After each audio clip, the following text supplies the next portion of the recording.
All right, so here in 3.8, we're going to be talking about imaginary numbers. And just so you know, I've got these kind of sections separated here. 3.8 has 3 different quizzes. So we're going to go through just everything for the first quiz, everything for the second, and then everything for the third. So in the first section, the quiz that's called imaginary numbers, we are just doing some things like what we see in example 1. So first of all, imaginary numbers, which are part of the complex numbers that we talked about when we discussed the discriminant in 3.6, these are not real numbers. You cannot plot these on a number line or in the traditional coordinate plane. We use kind of a Danielian looking eye to denote the imaginary unit. So I for imaginary, I suppose, but this I, what it is really equal to is the square root of -1. And so because I stands for the square root of -1, that means that if I were to square both sides, I to the second power is I squared. If I square the square root of -1,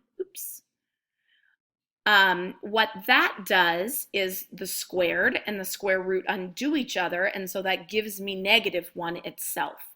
So I squared is equal to -1. So this is interesting because what it allows us to do is take something that's imaginary and turn it into a real number. Now, if it's a plain I, we can't turn that into a real number. So what you're mainly going to be doing is simplifying on that first quiz. So find the simplified form of the given expression. So first, we have the square root of -36. Now, first of all, and there'll be something in the quiz about this, you cannot say the square root of -6 or -36 is -6. That's not true. Think about what a square root means. When we have the square root of 9, for instance, the reason that that is 3 is because 3 squared equals 9. The square root of -36 is not -6 because -6 squared is not -36. -6 squared would be +36. So don't make this mistake. When you have a negative under the radical, that does not mean the answer is negative. It means that the answer has an I. So what we really do here is this negative represents a -1. So this is really -1 times 36, which means the square root of -1 is I. The square root of 36 I can do, that's a perfect square, and so the square root of 36 is 6, the square root of -1 is I, and so the answer here would just be 6I. Now in B, I have a similar idea. I know that because of this negative here, that's going to bring out an I. So I usually don't write the -1 under here. What I then do is I look at my radical. Now, if you look in the calculator, the square root of 343 does not come out evenly. So if you type that in, we get 18.5 something. So second square root 343. So it's not a perfect square, but that doesn't mean that we can't simplify the expression. What we need to do is we need to find a way to break down 343. So kind of like a little factor tree that you learned in elementary school. So if you don't know something that divides 343 evenly, then I would suggest just starting. So I know it's not divisible by 2 because it's not even, so I might try 343 divided by 3. Nope, and since I could just continue up if I wanted, It's not divisible by any of these. I know it's not divisible by 5 because it doesn't end in 5 or 0.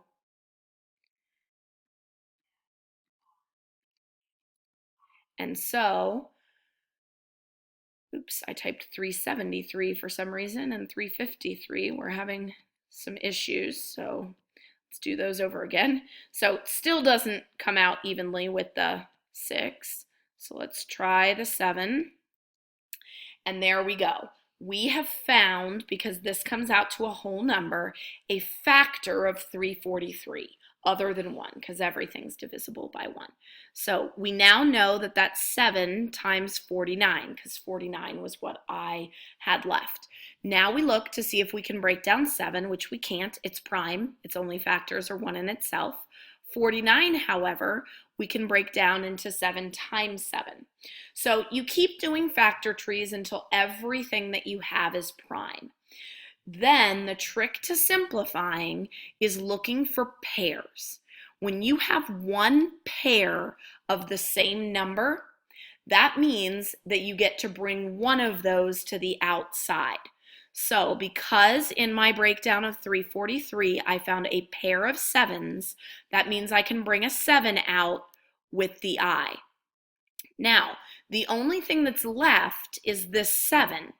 It's still under the radical, and it does not have anything to pair with, so it stays exactly how it is. And so we would have 7i radical 7 for our answer. So pairs, you get to bring just one of them to the outside. That's where this 7 came from. The I comes from the fact that it's negative, and then this 7 that didn't have anything to pair with goes under here. All right, other part of this first quiz is going to be basically taking different powers of I. So we know that I to the first power is the square root of -1, and that I squared is -1. But we can work out additional powers here. What I would suggest doing is trying, first of all, to get as many I squareds as possible. So I to the 36th, because of exponent rules, I know that when I multiply, when I have power of a power, I multiply the exponents. So 2 times something is going to give me 36, since 36 is even. If you don't know what it is, then again, feel free to use a calculator, but 36 divided by 2 is 18. So this would be I squared raised to the 18th power. These are equivalent. The reason why this is important is because if I can write it as I squared to something, that then allows me to substitute my -1. So I squared is -1. So this is now the same thing as -1 to the 18th power. I know that 1 times 1 is always 1. I also know that any negative number raised to an even power is going to be positive. So I know instantly that because it's an even, it's going to be a positive, and because it's 1, it stays 1. So I to the 36th becomes just plain 1. Same idea here. Here I have -I raised to the 7th power. So what I really, and there are so many different ways to do this. If you look at the lesson, you can see even some different strategies. My strategy is usually to take the negative out. So I've got the negative because anything negative raised to an odd power is going to be negative. So this is really the same as -I to the 7th. So the -1 is now on the outside. So this is essentially -1 times I to the 7th power. I to the 7th power, I can break down. And because this is a smaller number, I would really say, okay, it's I squared times I squared times I squared times I. Because those exponents, 2 plus 2 plus 2 plus 1 is 7. So this I squared turns into negative 1. This I squared turns into negative 1. This I squared turns into negative 1. And then I've got my I. So negative 1 times negative 1 is positive 1. Times negative 1 is negative 1. Negative 1 times I is negative I. So now I've got a negative on the outside and a negative on the inside. So a negative times a negative is a positive. This one simplifies to just I. Here is what is always true. When you fully simplify any power of I using your I squareds, I to the third, because it's I squared times I to the third is always going to be negative 1 times I, which is negative I to the fourth, because it's I squared times I squared, which is negative 1 times negative 1 is 1. All these powers of I do is rotate. You have original I, then it flips to negative 1. Then it becomes negative I, then it flips to positive 1. After that, it would go back to being I, then negative 1, then negative I, then 1 again. So there's only 4 possible answers that you can get. 1, negative 1, I, or negative I. So keep that in mind when you're looking at your quiz. Okay, so if you're only taking that first quiz, you could pause this video now and come back to it later. If you just want to watch all of them and then crank out all 3 quizzes, that's fine too. But what we're going to do next goes for the operations on complex numbers quiz. So complex numbers, remember, are numbers that have a real part and typically also an imaginary part. So standard form of a complex number is a plus bi. So this is standard form. In standard form, the a is a real number and the bi is the imaginary number. It's also important to learn this vocabulary word, complex conjugate, because when we are solving, which we're going to do in the quadratics with complex solutions, when we're solving, you're always going to get pairs. You're going to end up with a plus or minus bi. If a plus bi is a solution, then a minus bi is a solution as well. We also use the complex conjugate when we are simplifying division problems. So here, you can see in the denominator, I've got 1 minus 5i, and my directions for dividing says multiply by the conjugate of the denominator. So we'll do that problem obviously here in a little bit, but that's why it's important that you can identify. So if a plus bi is your original, a minus bi is the complex conjugate. If a minus bi is your original, a plus bi is the complex conjugate. So the second quiz focuses on operations with complex numbers. So addition, subtraction, multiplication, and division.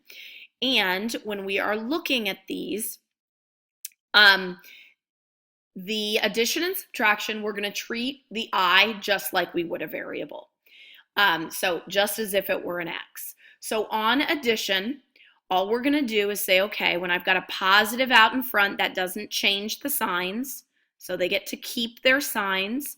The front parenthesis always keeps its signs.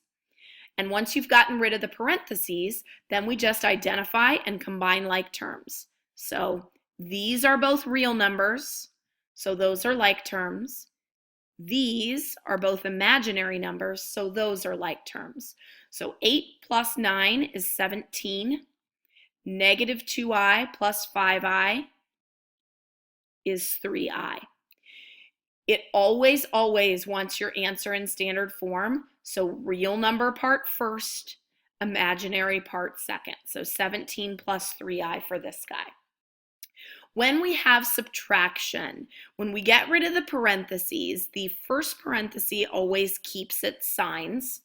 But with subtraction, you have to distribute this negative.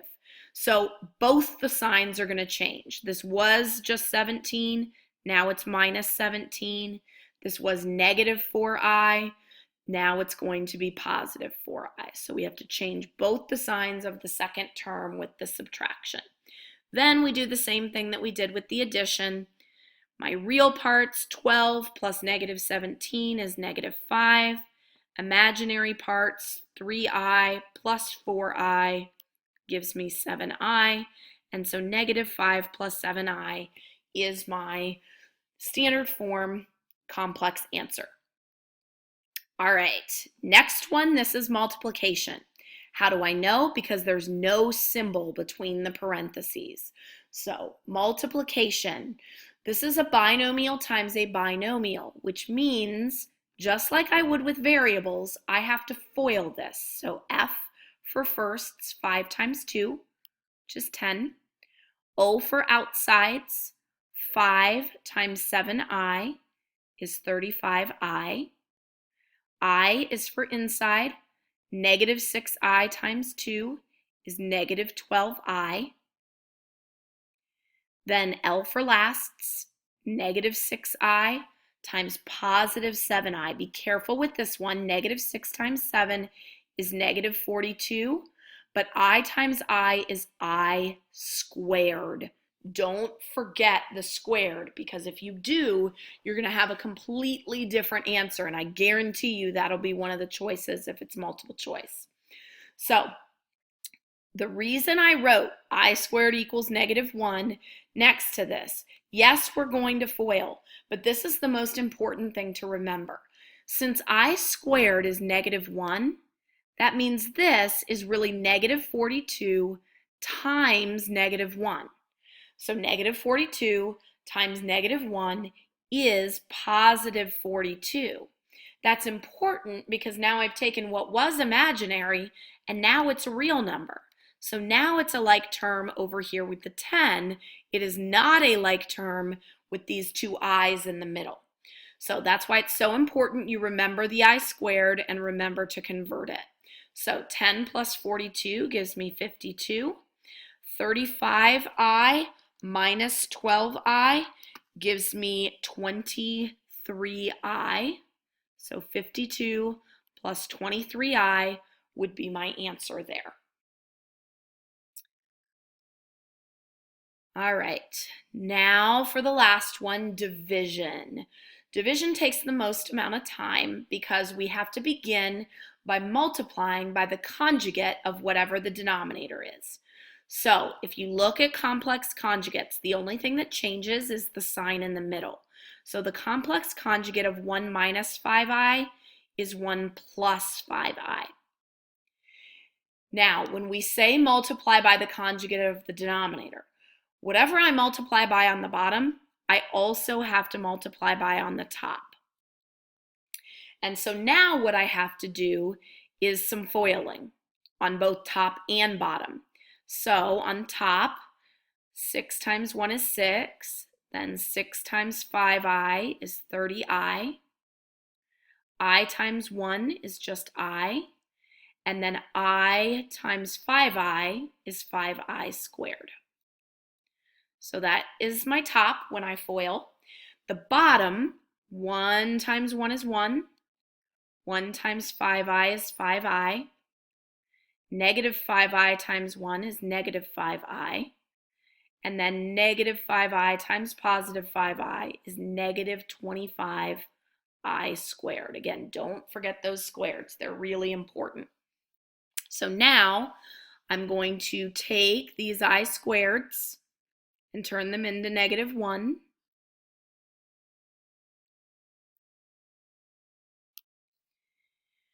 And then I'm going to be able to do some simplifying here. So this 5 times negative 1 gives me negative 5.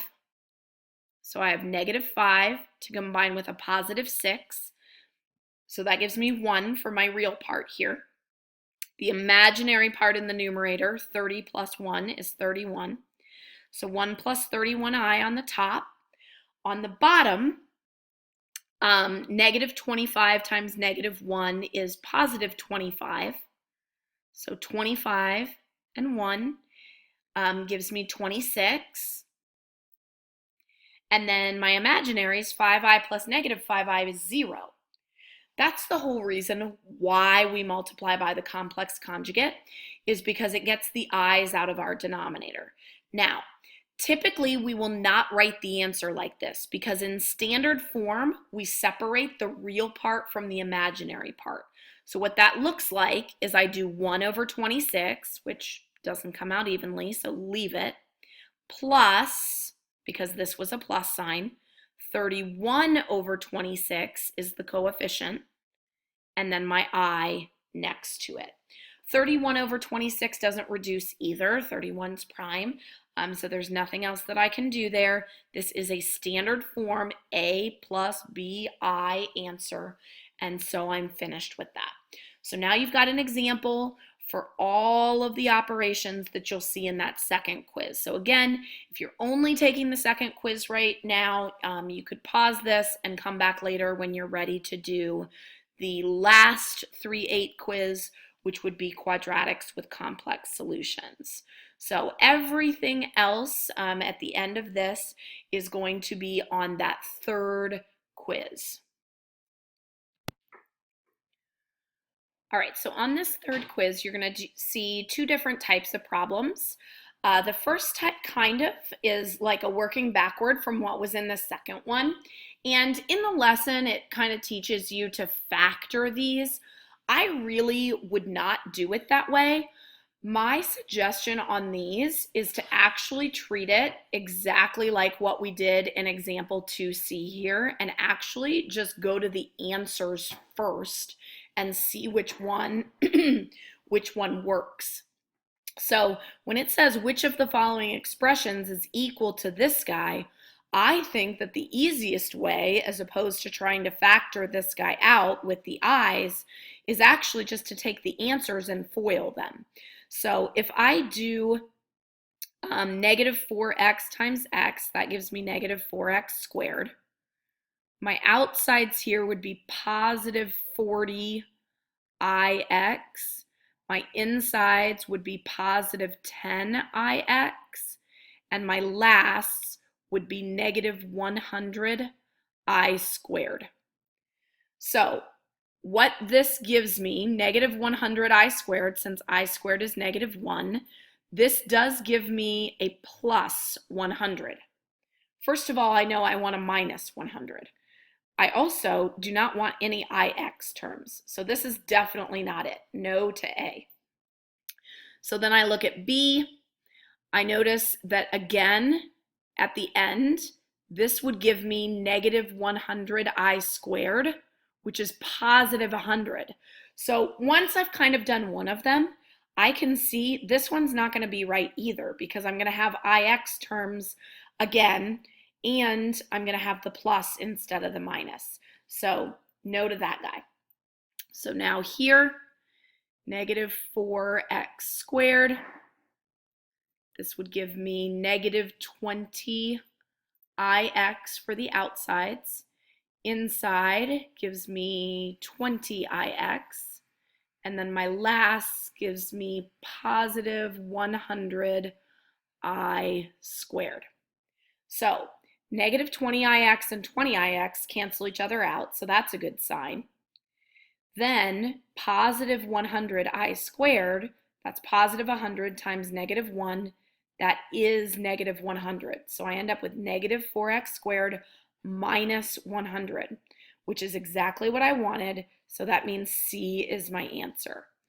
Of course, if you want to check the last answer, you can, just to be sure. Here, my outsides and my insides both give me negative 20ix, which would give me negative 40ix instead of canceling out. So definitely does not work. It confirms. So my suggestion would be to work backwards on these problems, especially if you have trouble with factoring. Now, here on the last one, these ones you're actually going to be asked to solve. And for some reason, I forgot to put the equals 0 over here, but that's needed. So when I go to solve, I'm going to switch colors again. I would just use the quadratic formula for all of these. So it's in standard form already. And most of these, if we have imaginary solutions, factoring is not really your best option. Yes, this shows that you can technically factor things, but it's pretty difficult. That's why I prefer the working backward. So I would use the quadratic formula on these. So on this first one, my A is 1 since nothing's there, B is -2, and C is 65. So X equals the opposite of B, so that'd be +2, plus or minus the square root of B squared, so -2 when I square it is 4, minus 4 times A, which is 1, times C, which is 65, all divided by 2 times A. And then just like we did in the quadratic formula one, we're going to simplify. So I need to do this multiplication before the subtraction. So -4 times 1 is -4. Then I need to do -4 times 65. So -4 times 65 gives me -260. So 2 plus or minus 4 minus 260, and then the multiplication in the bottom gives me 2. So now I can do these 4 minus the 260, which is going to give me -256.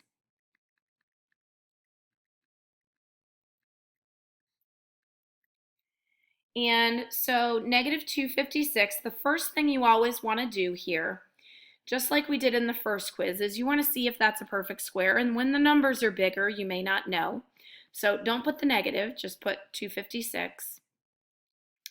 Yay, it is a perfect square. That's really exciting when that happens because it's a lot less work for us than the factor trees. So always check to see if it's a perfect square first before we do the factor trees. So because it's negative, that, remember, means that we're going to have an I. So the square root was 16, and because of the negative, I get an I. Now, if I'm separating to put in standard form, 2 divided by 2 is 1. I've got plus or minus. And then 16 divided by 2 is 8. And so that gives me 1 plus or minus 8i. Now, if I were just like looking at an extended response, this would be a perfectly acceptable answer. But in the quiz, it's going to separate the answers for you. It'll say 1 plus 8i or 1 minus 8i. So just so you're aware when you're looking in the quiz that that's how it's going to have that. All right, let's look at the next one. Same idea. My A here again is 1. This time B is -7 and C is 13. So X equals opposite of B, which would be +7 plus or minus square root of B squared, so -7 squared, which is 49, minus 4 times A, which is 1, times C, which is 13, all divided by 2 times A. We simplify the same way every time. First, I'm going to do the multiplication part. So 2 on the bottom, and then -4 times 1 is -4. -4 times 13 gives me -52. So now I need to do 49 minus 52, which gives me -3. So I've got 7 plus or minus square root of -3 over 2. Now, 3 we know is not a perfect square. Because of the negative, that means I know that there's going to be an I. And typically, we would look to try to break this radical down, but 3 is prime, so we know it doesn't have any pairs to bring out, and so this is going to be it. Now again, If it gives you the plus or minus, great, but it may also say, separately, 7 plus I radical 3 over 2, or 7 minus I radical 3 over 2, and have it written this way. All right, last one. This time my A is 2, my B is -6, and C is 13 again. So X equals the opposite of B, so the opposite of -6 is +6, plus or minus the square root of B squared, which is 36, minus 4 times A, which is 2, times C, which is 13, all divided by 2 times 2. So simplify my multiplication first.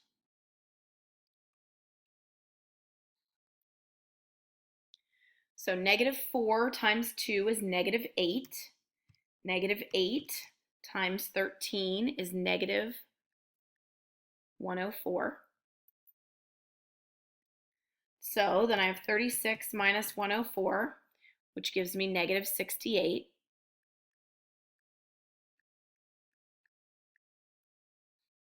Over 4. So now I know that because of the negative that I'm going to have an I to bring out. Because 68 is an even number, I know for sure that it breaks down.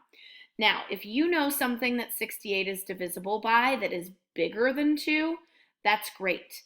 But you could always just start with the 2. So I know it's 2 times 34. I know that 34 is even, so 34 divided by 2 gives me 17. 17 is prime. So I'm done with my factor tree.